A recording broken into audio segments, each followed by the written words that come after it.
Yorme, doon po sa nangyari na riot, meron po kasing naunang report na nilabas po ang DOH. Sinasabi po nila meron daw pong isang rallyista ang parang dinala dyan po sa Jose R. Reyes Memorial Medical Center. May casualty po ba tayo dito at ilan din po yung nasaktan? Well, as far as may mga report, no?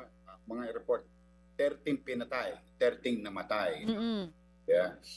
Noong ini-interview nga ako ng TV5, sabi ko nga sa kanila, napakahirap naman itago yung 30 na namatay kung talagang namatay sila sa rally. No? In fact, I even asked the media, have you been around sa mga puninarya o hospital natin? And they say the same thing. Walang ganong facts or incident. Excuse me.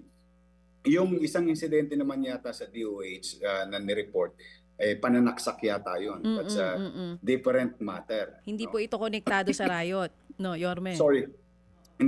So far, wala namang reported official report na ito'y nanggaling sa riot. It's one incident that reported by DOH. So sa ngayon po hindi pa confirmed kung yung nasaksak na yon talagang kasama sa riot? Yes. Mga kapatid, brothers and sisters, saan ka pa? Dito na tayo sa totoo.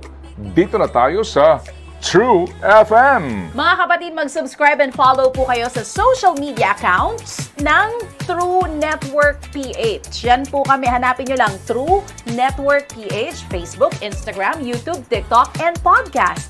Mapa Apple or Spotify man yan, mahahanap nyo kami. Lahat ng mga napapanood at napapakinggan nyo po sa programa, nasa social media accounts namin yan. So, paano mga kapatid? See you sa social media! Ito tayo sa totoo, tunay at tapat.